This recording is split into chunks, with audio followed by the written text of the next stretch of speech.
Primeira carta de Paulo aos Tessalonicenses, capítulo 4.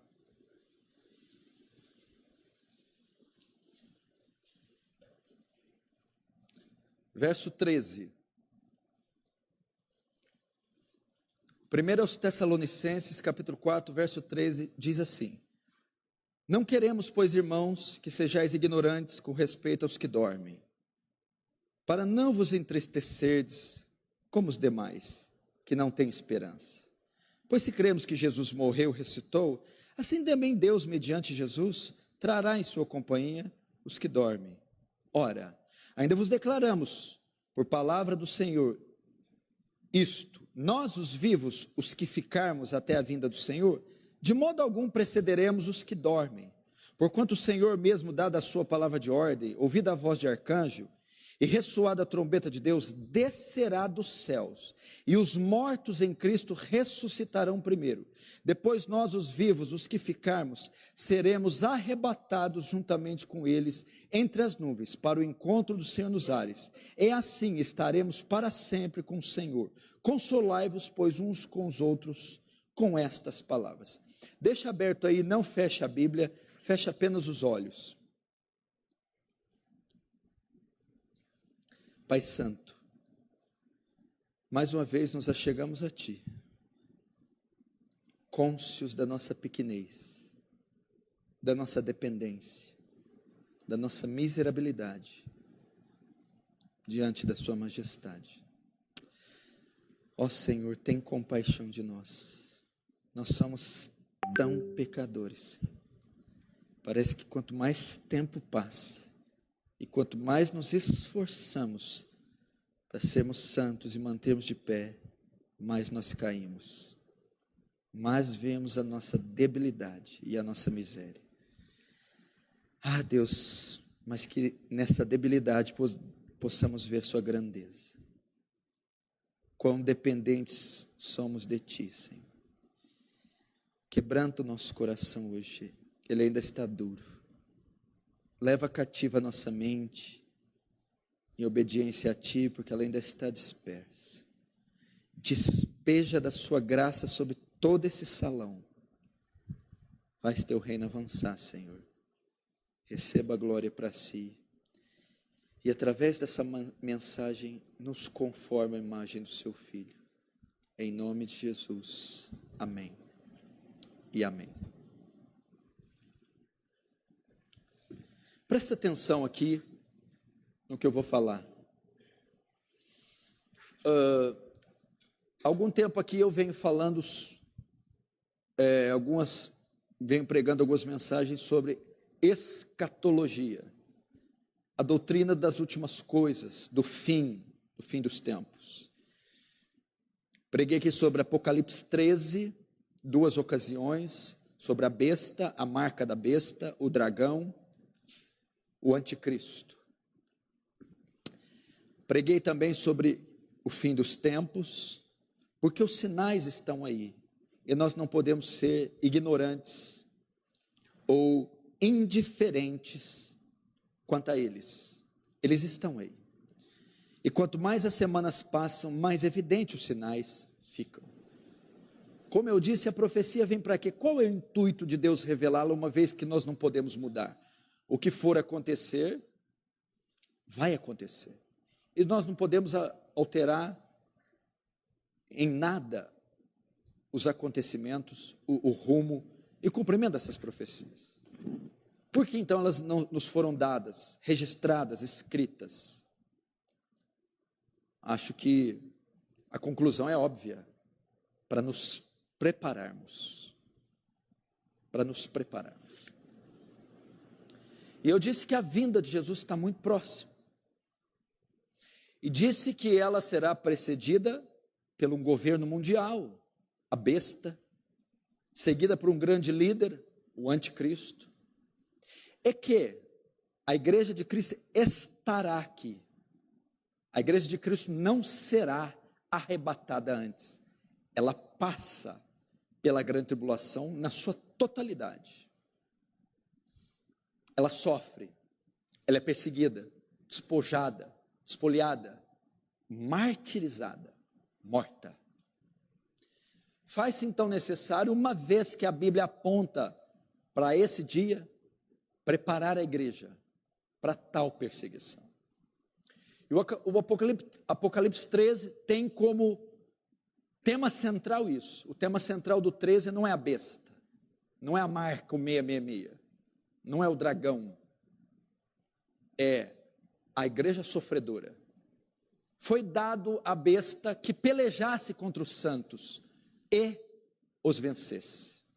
O dragão, na sua tentativa de esmagar a igreja, chama dois aliados, a besta do mar e a besta da terra. Para quê? Esmagar a igreja. Quando ela faz isso? Na grande tribulação. Essa é uma poderosa evidência que a igreja passa por isso. E por causa disso, essa noite, eu vou falar sobre o arrebatamento. Mas não necessariamente sobre o arrebatamento. Eu vou mostrar para vocês, porque a grande maioria esmagadora aqui veio de uma doutrina dispensacionalista, pré-tribulacionista. O que é isso? A maioria crê que o arrebatamento e a volta de Jesus são dois atos separados. São atos distintos. O arrebatamento é uma coisa, ele acontece de forma secreta, ninguém vê, ninguém sabe. Inclusive, se eu posso virar ali para ligar o ventilador e voltar, vocês podem ter sumido. Pré-tribulacionismo prega assim, que é no instante. E depois de 7 anos de tribulação, Jesus volta. A maioria crê sim.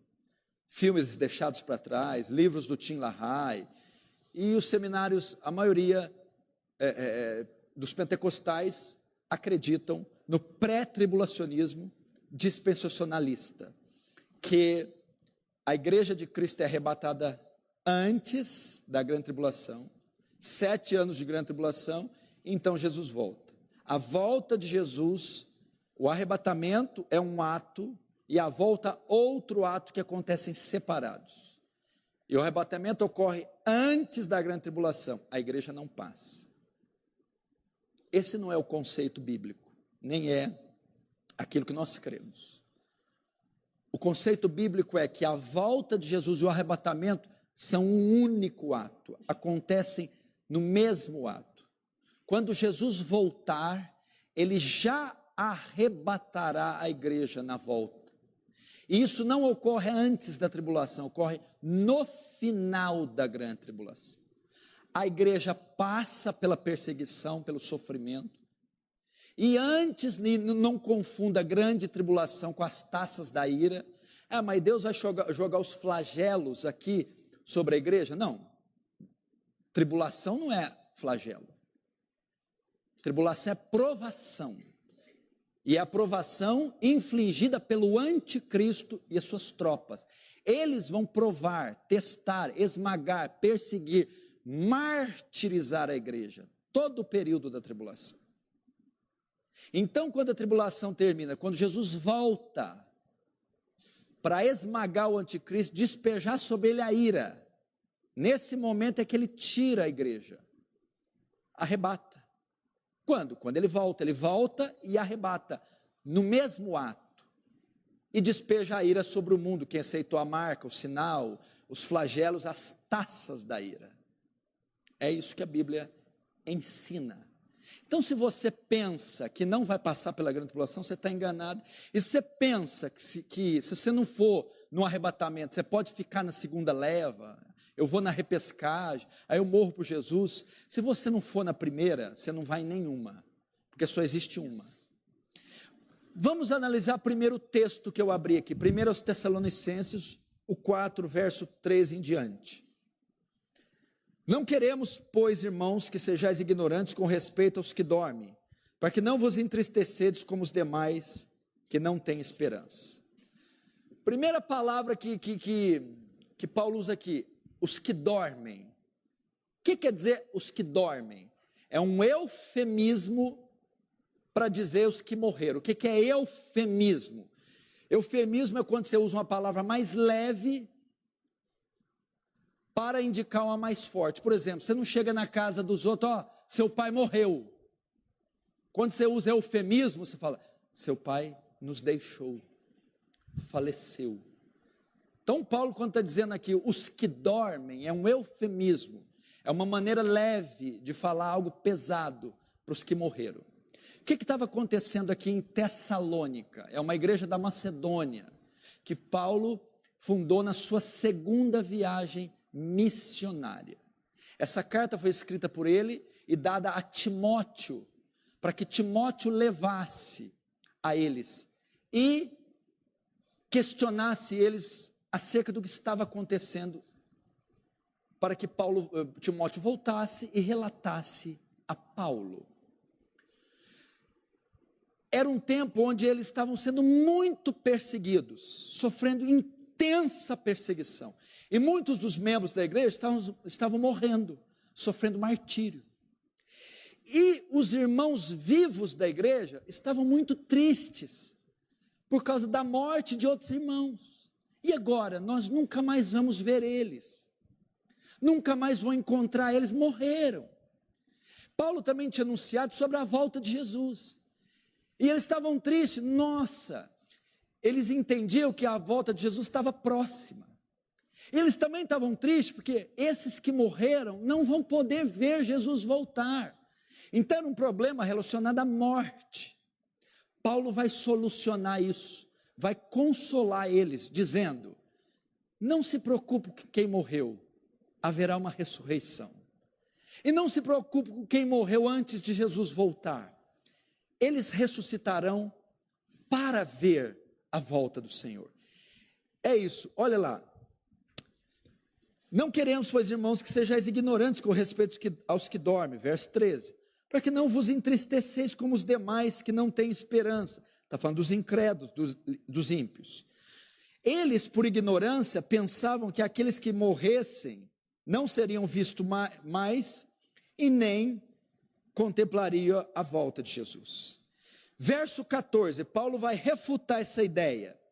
Pois se cremos que Jesus morreu e ressuscitou, assim também Deus, mediante Jesus, trará em sua companhia os que dormem, o eufemismo para os mortos.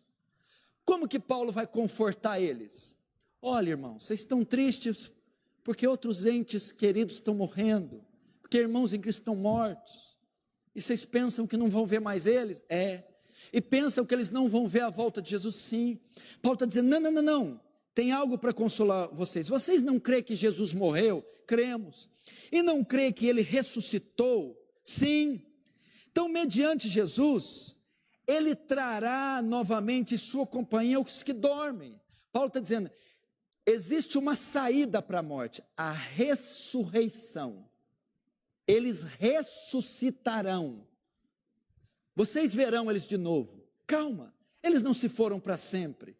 Morreram no Senhor. Mas a ressurreição de Cristo garante que eles ressuscitarão também. E quanto à volta de Jesus? Não, eles contemplarão também a volta de Jesus. Como? No verso 15. Ora, ainda vos declaramos por palavra no Senhor, isto é, nós os vivos, os que ficarmos até a vinda do Senhor, de modo algum precederemos os que dormem. Olha o que Paulo está dizendo. Gente, eu vou consolar vocês por causa dos que morreram. O que é? Nós, os que ficarmos vivos, de modo algum precederemos os que dormem. Deus tem algo para os que morreram. O quê? Quando ele voltar, eles ressuscitarão primeiro. Eles encontrarão com o Senhor primeiro. Primeiro que quem? Do que nós, os vivos. Paulo estava dizendo, se ele voltar hoje, já morreu 100 da igreja, e tem 200 vivos. Se Jesus voltar hoje, fiquem tranquilos, nós não precederemos os que dormem, nós não veremos Cristo primeiro. Esses que morreram, os quais vocês estão tristes, ressuscitarão primeiro, ressuscitarão para encontrar com o Senhor, e depois nós, os vivos, estaremos com eles. Olha o verso 16. Quando que isso acontece? Porquanto o Senhor mesmo, dada a sua palavra de ordem, ouvida a voz do arcanjo, e ressoada a trombeta de Deus, descerá dos céus. Aqui está falando o que, o verso 16? Paulo está dizendo a promessa da volta de Jesus. Soada a trombeta, o Senhor da glória descerá dos céus. Mas descerá para onde? Para a terra. Para quê? Para a sua segunda vinda, para a sua volta. Tá, aí ele vai voltar, o que ocorrerá nesta volta? Ressoada a trombeta, os mortos em Cristo ressuscitarão primeiro. Paulo está dizendo, não precisem ficar mais tristes, pois vocês verão eles novamente, e eles contemplarão a volta de Jesus. Como? Porque quando o Senhor descer dos céus para retornar à terra, os mortos ressuscitarão primeiro. Fiquem tranquilos, nós os veremos quando eles ressuscitarem, e eles contemplarão a volta de Jesus, quando também ressuscitarmos. Agora, e os vivos? Verso 16, 17. Depois nós, os vivos, os que ficarmos, seremos arrebatados, juntamente com eles, entre as nuvens, para encontro do Senhor nos ares. 17. E assim estaremos para sempre com o Senhor. Até aí. Então é aqui no verso 16, 17, que nós temos uma menção clara da palavra arrebatamento. Então, como que Paulo está resolvendo a situação da igreja? Os que morreram no Senhor, os mortos cristãos convertidos, quando Jesus voltar, ressuscitarão e encontrarão com ele, contemplando a volta dele em novos corpos. Os que estiverem vivos, depois que ressuscitar os mortos, serão arrebatados. Então, antes de eu explicar para você se o arrebatamento é antes ou depois da grande tribulação, eu tenho que explicar para você o que é o arrebatamento. Tem muita gente nova aqui. Talvez você nunca ouviu falar sobre essa palavra arrebatamento. Então Paulo está resolvendo uma questão da tristeza dos tessalônicos por causa de crentes que morreram, pensaram, nunca mais vamos ver eles, e quando Jesus voltar eles não vão ver. Paulo refuta essa ideia consolando e dizendo, não, quando Jesus voltar eles se levantarão para vê-lo, e vocês também encontrarão com eles, fiquem tranquilos. E os vivos? Então é assim, quem morre no Senhor, quem morre crente, quando ele voltar, ressuscitará. Mas eu morri velhinho, sem perna, caolinho, murchinho. Vai ressuscitar em novos corpos perfeitos, indestrutíveis, imortais. Então quem morreu em Cristo, convertido, quando ele volta, ressuscita, contempla a volta dele, encontra com ele nos ares. E os vivos? Suponhamos que ele vem agora. E nós? A Bíblia diz que os vivos serão arrebatados. O que é isso? A palavra grega aqui quer dizer retirados à força, ou literalmente arrancados. O Senhor recolherá os que ficaram aqui, vivos, e eles subirão para os céus vivos. É a mesma figura de Enoque em Gênesis, ou de Elias em 1 Reis 17, estavam vivos. A Bíblia diz que Enoque andou com Deus, e Deus o tomou para si, Deus tirou Enoque vivo e levou para o céu. A Bíblia diz que uma carruagem de fogo veio e tomou Elias, ele foi arrebatado aos céus. Assim também, quando Jesus voltar à terra, todos os crentes que estiverem mortos, ressuscitarão e encontrarão com eles.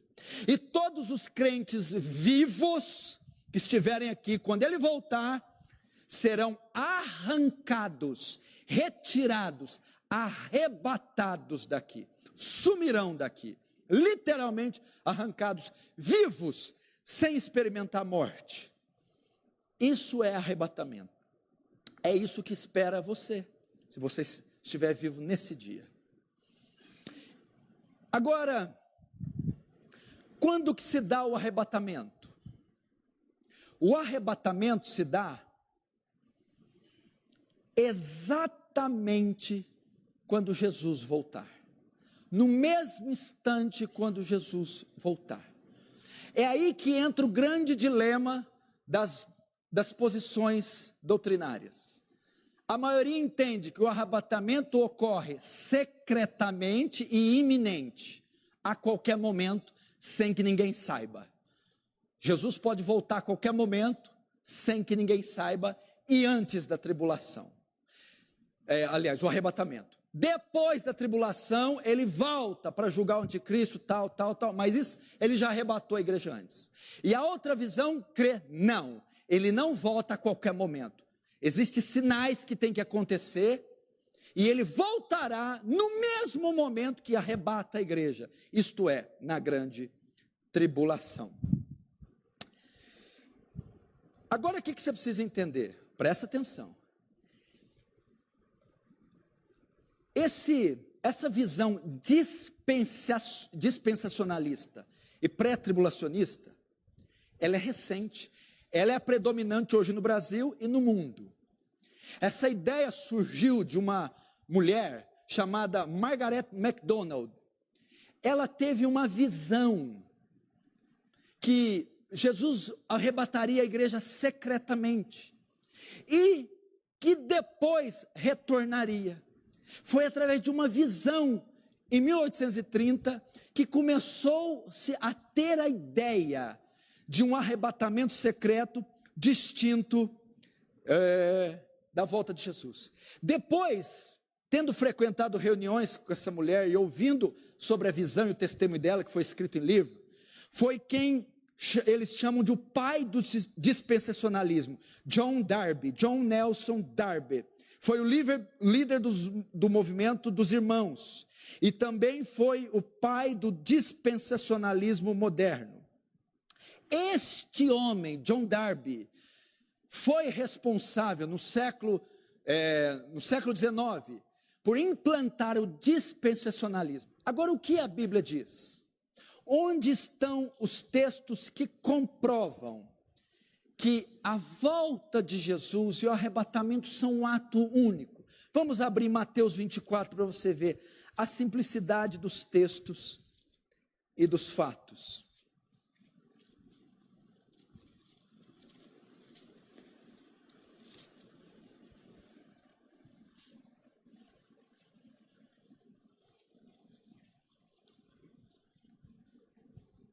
Mateus 24.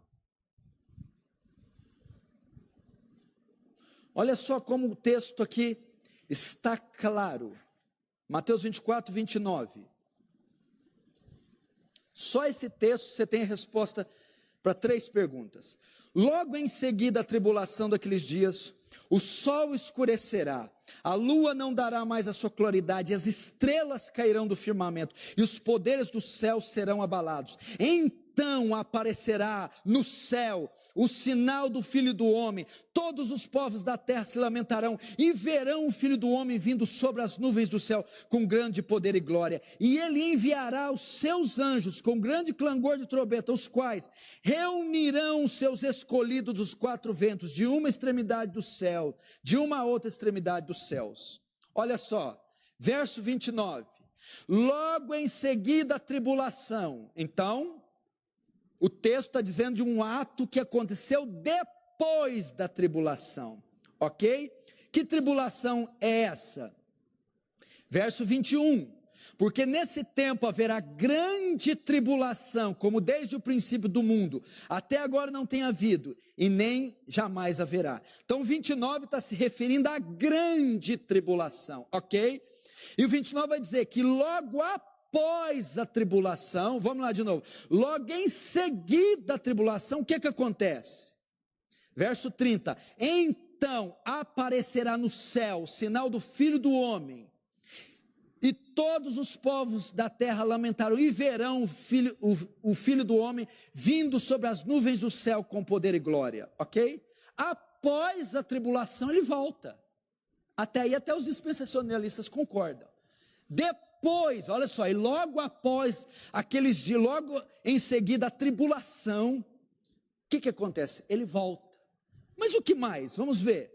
Verso 31. E ele enviará os seus anjos com grande clangor de trombeta, os quais reunirão seus escolhidos. O que é isso? Arrebatamento de uma extremidade à outra dos céus.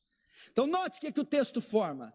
O que ele diz? No mesmo instante que ele volta, então verão no céu o sinal do Filho do Homem com grande clangor de trombeta, e ele ajuntará os seus escolhidos. Quando é que ele ajunta os escolhidos? No mesmo momento que ele volta.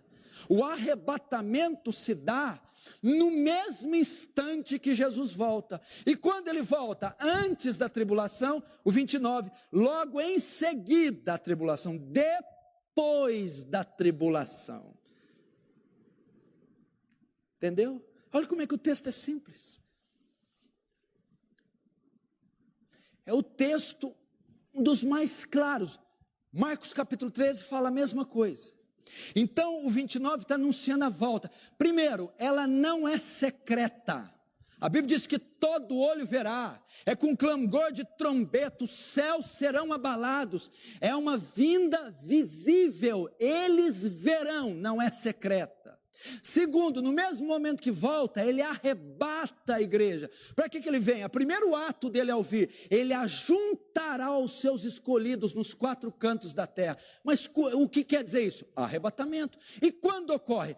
Quando ele voltar. E qual o período com relação à tribulação que ele volta? Depois da tribulação. Olhe, por exemplo, outro texto que mostra que a igreja passa para a grande tribulação. Verso 15. Quando, pois, virdes o abominável da desolação que falou o profeta Daniel no lugar santo, quem lê entenda. Então os que estiverem na Judéia, fujam para os montes. Quem estiver soberano, não desça para tirar coisa alguma. Para quem foi escrito isso aqui? Para a igreja? Então ele está dizendo, quando virdes, ele está falando do início da tribulação, quando virdes o abominável da desolação no lugar santo, então fuja, então começará. Se a igreja não estará aqui, como é que nós vamos ver? Quando virdes, quem que vai ver? Ele escreveu isso para a igreja, quem vai ver é quem estará aqui. Quem estará aqui é a igreja. Então, quando vocês verem esses acontecimentos, se preparem. Ele não escreveria algo para a igreja, pedindo que ela visse, se ela não estivesse aqui. Essa é a maior prova que ela estará aqui. Então o texto ensina que Jesus volta depois da grande tribulação, ensina que ele volta no mesmo momento que arrebata a igreja, e ensina que a igreja passa pela grande tribulação. Vamos ver outro texto que mostra isso, 2 Tessalonicenses, você abriu em primeiro, agora abre em 2 Tessalonicenses. Irmão, no que diz respeito à vinda e à nossa reunião, essa reunião, Paulo está falando, o arrebatamento. O momento que vamos encontrar com ele, nossa reunião com ele, fala das bodas do Cordeiro, quando eles serão arrebatados. E ele coloca a vinda e a reunião em atos únicos. Olha verso, de novo, verso 1, ó. Porque vós, irmãos, sabeis pessoalmente, não, estou no capítulo. Irmãos, nos que diz respeito à vinda do nosso Senhor Jesus Cristo e à nossa reunião com Ele. Agora o verso 2. Aqui não demovais da vossa mente com facilidade, nem vos perturbeis, quer por Espírito, quer por palavra, quer por epístola, como se procedesse de nós, supondo que tenha chegado o dia do Senhor. Deixa até o 2 aí. O que estava acontecendo? Lembra que ele tinha mandado na primeira epístola, falando do arrebatamento, da volta de Jesus, da ressurreição, no capítulo 4? Depois Timóteo volta e dá notícias para ele, olha, tem gente perturbando ele lá, tem visão, tem gente trazendo visões, profecias, e até está circulando uma carta lá, falando que Jesus já voltou, e o povo está morrendo de medo. Paulo vai enviar a segunda epístola para dizer, não, A vinda de Jesus é próxima, não é tão próximo assim. Ele ainda não voltou. E não se fie em visão, em profecia, nem em carta, nem em pregação qualquer. Ele vai tentar mostrar para eles que antes de Jesus vir, tem algo ainda. Olha só, verso 3.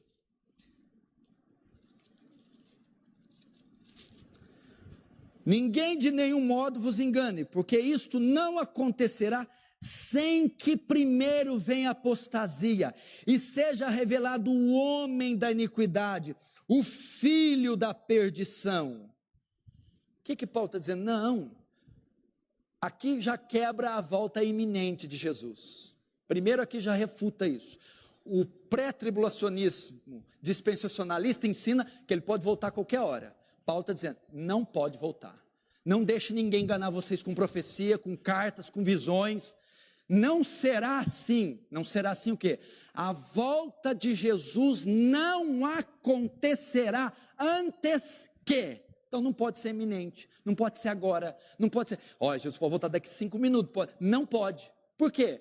Porque antes tem que se manifestar a apostasia e o homem do pecado. Sem que se manifeste a apostasia e o homem do pecado, ele não volta. Então como é que ele pode voltar a qualquer hora? Como é que ele pode ser iminente? Não. O que é apostasia? Um abandono da fé. A hora que as igrejas apostatarem, a hora que você começar a ver espetáculo dentro de igreja, porque você já está vendo, circo, show, roubalheira, adultério, a hora que o povo sair da verdade, ficar quase secularizada a igreja, é um sinal que ele está voltando, primeiro. E o segundo, e venha o homem do pecado, o anticristo. Então a volta de Jesus não acontece sem que venha o anticristo. É necessário o anticristo se manifestar. Aí ele volta. Agora vamos continuar.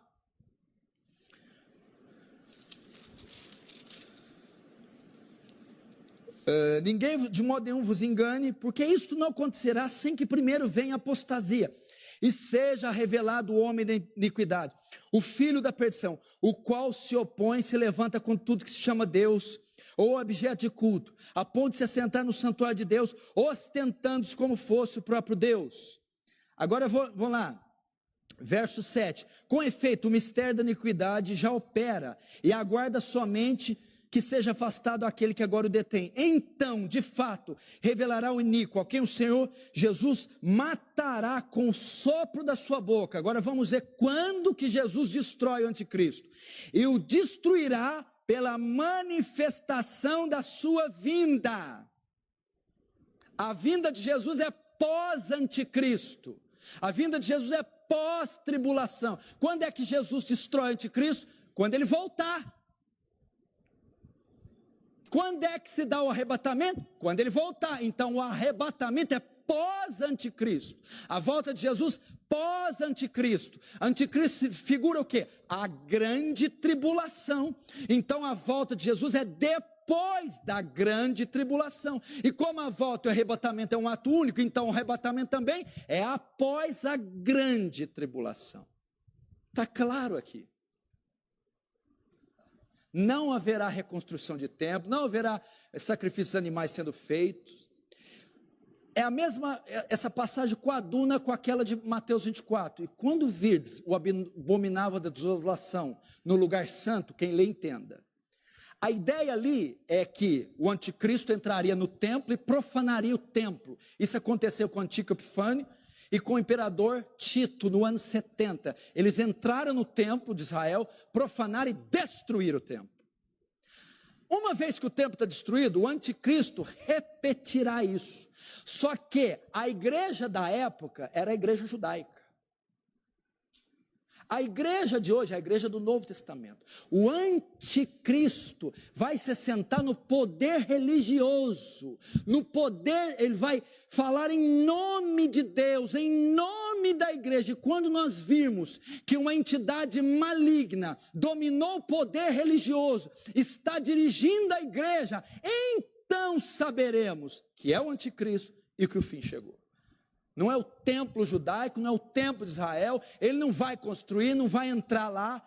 Quando fala do abominável desolação do lugar santo, e quando fala, sentará no trono de Deus, no templo de Deus, querendo parecer ser Deus, significa, ele tomará a liderança da religião, a liderança do povo de Deus, é isso. Ele virá em nome de Deus, como um falso Messias, um falso Cristo. Esta é a ideia. Então não fica vendo coisa na notícia, no jornal, não, na TV. Ah lá, reconstruir o templo, já tem placa, vai fazer. Isso tu balela. Ele não vai fazer isso. Ele vai falar em nome de Deus, mas para todo mundo. Outra coisa que você pode argumentar, não pastor, o arrebatamento, a igreja não passa pela grande tribulação. Por quê? Porque você leu aí, você acha que eu não vi? Que o anticristo se manifestará, só ele aguarda um que o detém, e quando for tirado, então se manifestará o homem do pecado. Todo mundo traduz esse versículo que aquilo que detém a vinda do anticristo é a igreja, é o Espírito Santo. Quando a igreja for tirada no arrebatamento, aí o anticristo se manifesta. Então a igreja que o detém, ou o Espírito Santo, que está na igreja, nem uma coisa nem outra. Primeiro, o Espírito Santo não pode ser, porque ele é onipresente, ele nunca vai sair de lugar nenhum, ele está em todos os lugares. A igreja de Cristo também não é, porque há fortes evidências que ela passa pela grande tribulação. O que é o que detém? Por que o anticristo ainda não veio, não se ascendeu ao poder? Por que o anticristo ainda não se manifestou? Porque tem algo que o detém. O que o detém? Há muitas interpretações, mas as mais claras aqui, é que este tempo, que é a última semana de Daniel, e a primeira metade da última semana, é um tempo que Deus determinou para o avanço da igreja, para a pregação do evangelho, e o anticristo, quando entrar no poder, vai impedir o avanço do reino. O evangelho não vai poder ser pregado, porque ele vai confiscar a Bíblia, fechar a igreja, matar crentes. Então o que detém? É a soberania, os decretos de Deus, o poder de Deus. Deus ainda não decretou que ele venha, não. Enquanto o evangelho não for pregado, ele não pode se manifestar, ele está barrado por Deus. Depois que toda a terra ouvir o evangelho, Mateus 24, então esse evangelho será pregado para todas as nações, em testemunho do fim, então virá o fim. Aí, Deus tira a mão e deixa o anticristo se manifestar. Não é a igreja, não é o Espírito Santo, a igreja não tem que ser arrebatada para ele vir, não. É o período da pregação do evangelho, é o período do avanço do reino, é o período da igreja, e Deus não permite que Satanás atrapalhe isso, que o anticristo atrapalhe. A igreja tem liberdade para fazer missões, para pregar, sem que ela seja impedida, porque o anticristo impedirá. E isso é o que detém a mão de Deus, o decreto de Deus. E quando for tirado, quando Deus tirar, permitir. O templo, não tem nada em Jerusalém, nada dessas coisas figuradas, nada disso. É quando o anticristo tomar para ele o poder e o controle da igreja de Deus. Aí saiba que a coisa está feia.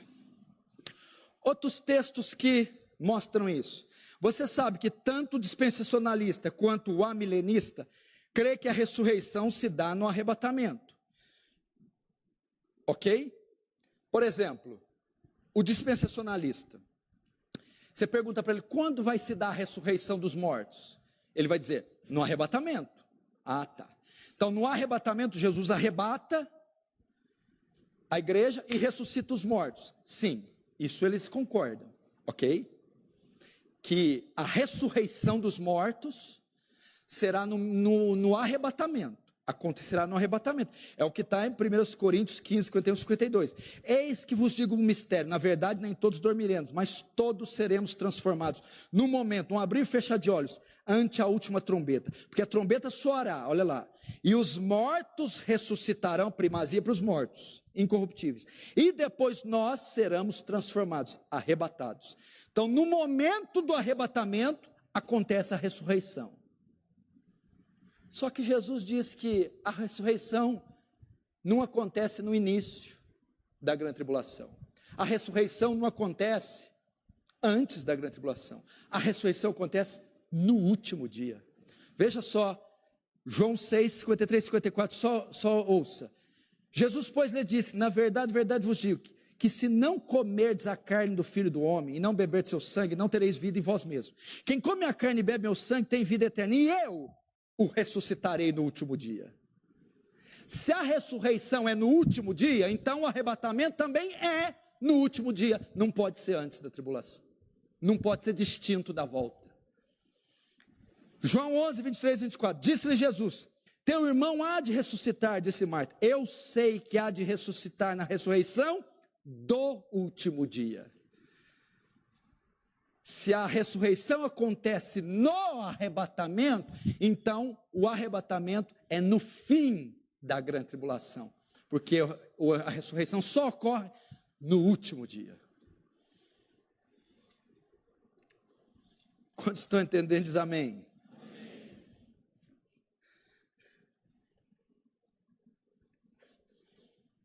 Então, outro texto fortíssimo que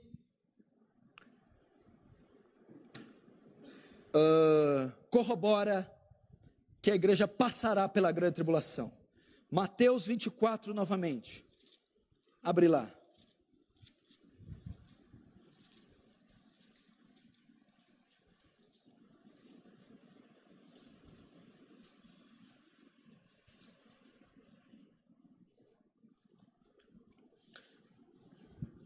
Mateus 24, verso 21, diz assim: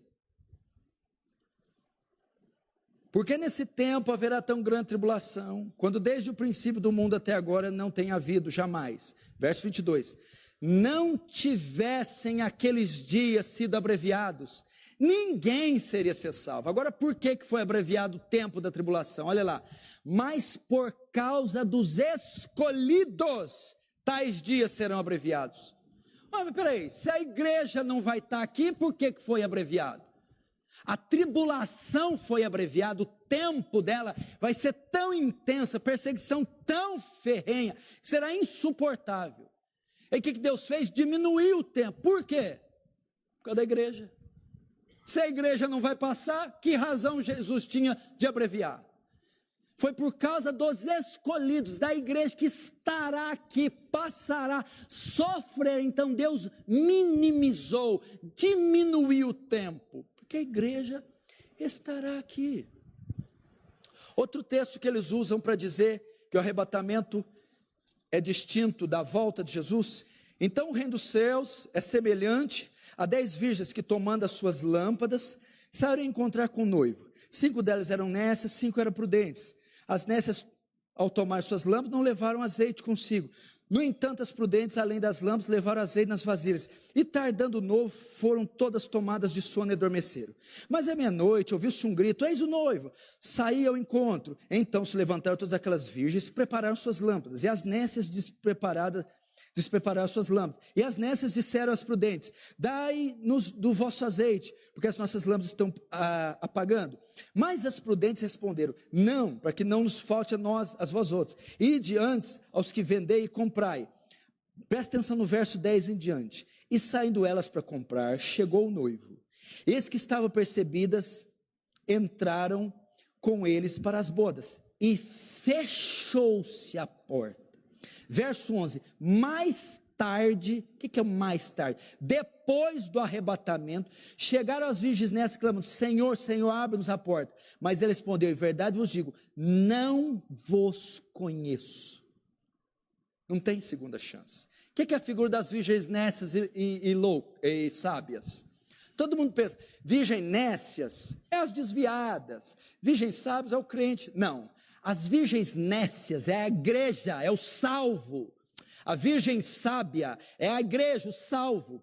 A virgem nécia são os ímpios, os não convertidos, os não regenerados. O azeite é a figura do Espírito Santo. Umas tinham azeite, conversão genuína, verdadeira, autenticada. As outras sem azeite, só religiosidade, mas sem regeneração. Quando ele voltar, ele vai levar as que têm azeite, as regeneradas, as salvas, as genuínas serão levadas. As sem azeite, a Bíblia diz que a porta se fechará para elas, não tem mais chance.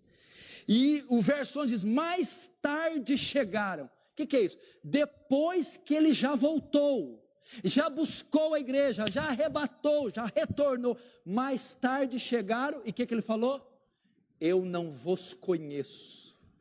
Não tem mais jeito, não tem segunda leva, não tem repescagem, é um ato único. Ele vem no ato único e leva quem? A igreja verdadeira, os convertidos. É isso. E as nécias? É o povo que ficou, que adorar a besta, o seu sinal, a sua marca, os ímpios, os falsos crentes, os falsos irmãos. É essa turma. É um ato único.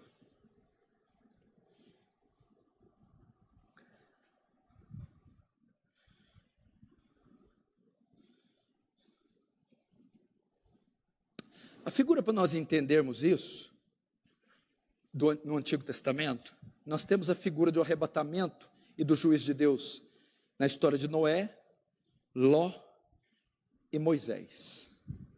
A mesma coisa. Primeira figura de Noé. Deus vai despejar o juízo. E ela arrebata quem? Arrebata 8 pessoas. Noé e a família. Ele arrebata e despeja o juízo sobre a terra. Então, a igreja não passa o juízo, a ira, mas passa pela tribulação. Quando ele for despejar a ira, ele tira a igreja. Segunda figura de Ló. Deus vai despejar o juízo sobre Sodoma e Gomorra, vai cair fogo e enxofre, mas Ló está lá dentro, com sodomita, sofrendo, pastando, sendo perseguido, grande tribulação. Quando Deus vai despejar o fogo, ele tira Ló, arrebatamento. Terceiro, Moisés. Israel está dentro do Egito, Deus está mandando 10 pragas, sofrimento, está lá Israel, vem a praga dos piolhos, das moscas, da rã, e assola o Egito, e Israel está lá dentro, é a grande tribulação.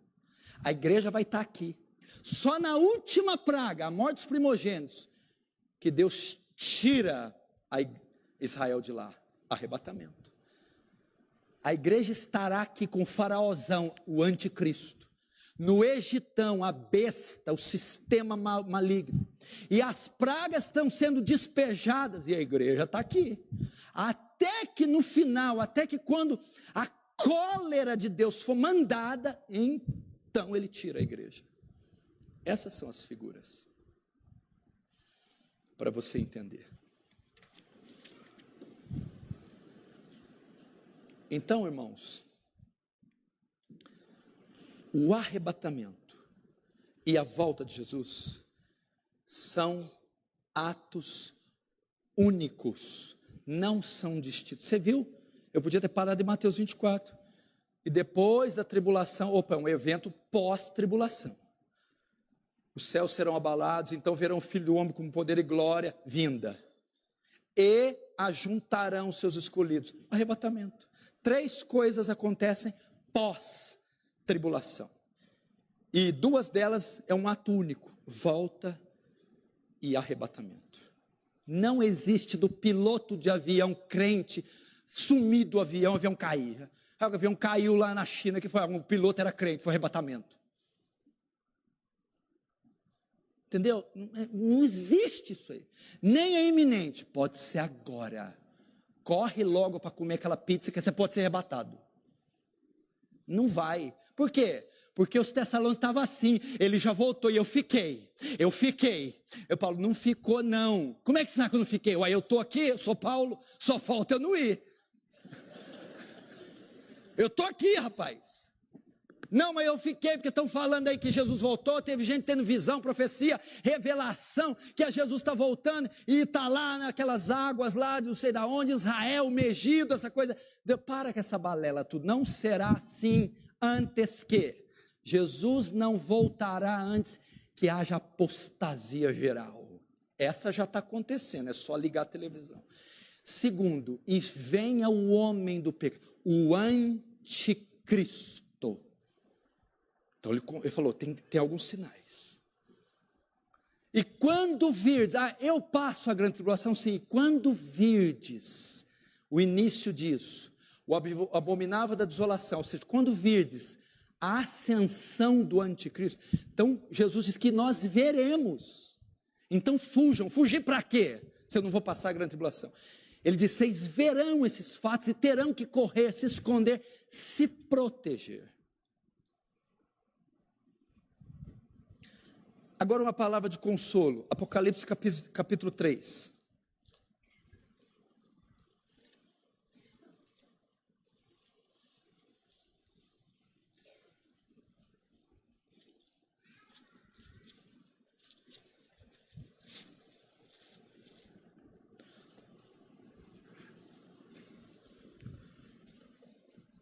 Verso 7. Ao anjo da igreja em Filadélfia, escreve essas coisas. Diz o santo, verdadeiro, aquele que tem a chave de Davi, que abre e ninguém fecha, e que fecha e ninguém abre. Verso 8. Conheça as tuas obras. Eis que tenho posto diante de ti uma porta aberta, a qual ninguém pode fechar, que tens pouca força, entretanto guardaste a minha palavra, e não negaste meu nome. Verso 9. Eis que farei alguns que são da sinagoga de Satanás, desses a si mesmos, que se declaram judeus, não são, mas mentem. Eis que os farei vir prostrar-se aos teus pés e conhecer que eu te amei. Verso 10. Porque guardaste a palavra da minha perseverança, também eu te guardarei na hora da provação que há de vir sobre o mundo inteiro, para experimentar os que habitam sobre a terra. Até aí.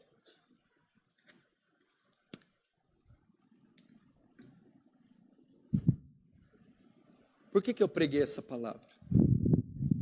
Porque a minha ideia, o meu intuito como pastor, é preparar vocês para esses dias. Essa movimentação no Oriente Médio, no leste europeu, ela anuncia o cumprimento das profecias. Daqui um dia, não é o Putin, é o PT ou o PSDB, decretando o fechamento de igrejas. Os filhos cristãos não tendo direito nas escolas, sendo discriminados, tirando notas baixas. Mãe, eu repeti de ano. Por que, filha? Suas notas são boas? Porque eu sou crente. Pai, eu perdi meu emprego. Por quê? Porque eu leio a Bíblia no almoço. Me mandaram embora. Essas coisas vão acontecer. Mãe, eu não tenho amizade nenhuma na classe. Por quê? Porque eu tenho que beijar meninas na boca. Eu sou menina. Essas coisas estão acontecendo. Guerras, racionamento, crise, fome, perseguição, peste. Eu preguei hoje para provar para você que a igreja passará por tudo isso.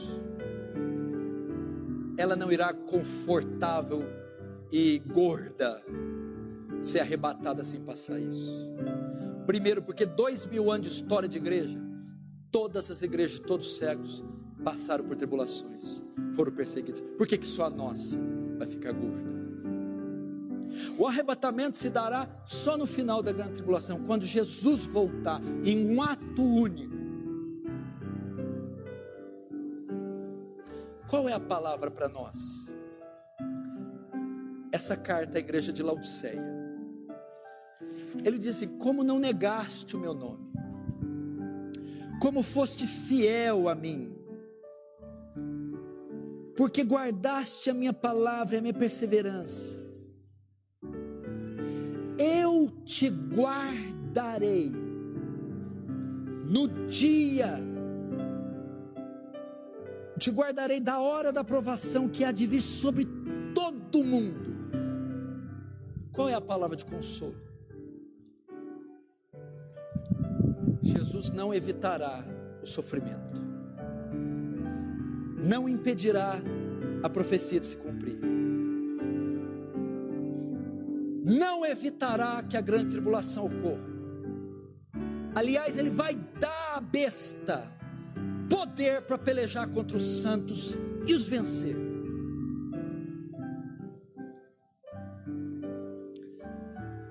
Essa besta rugirá, bramirá,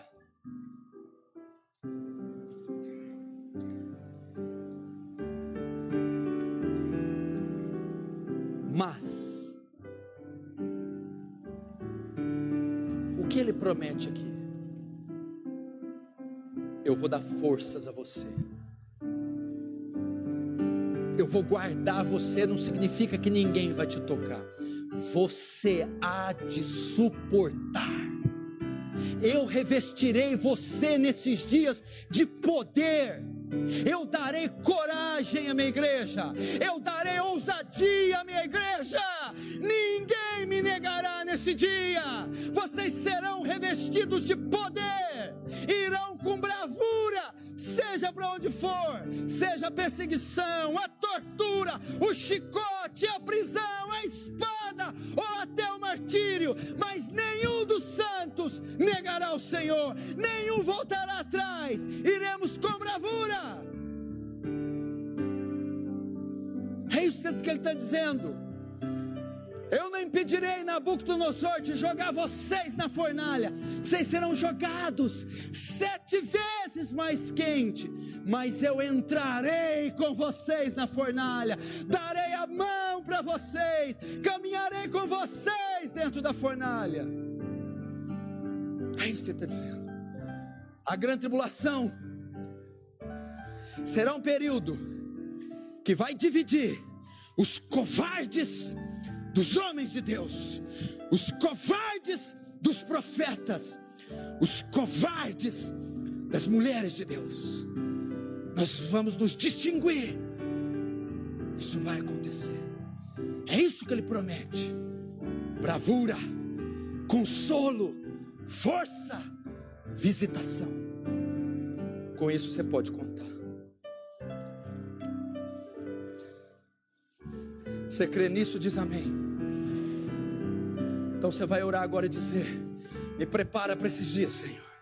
Eu compreendi a palavra. Eu sei o que está prestes a acontecer. Me prepara.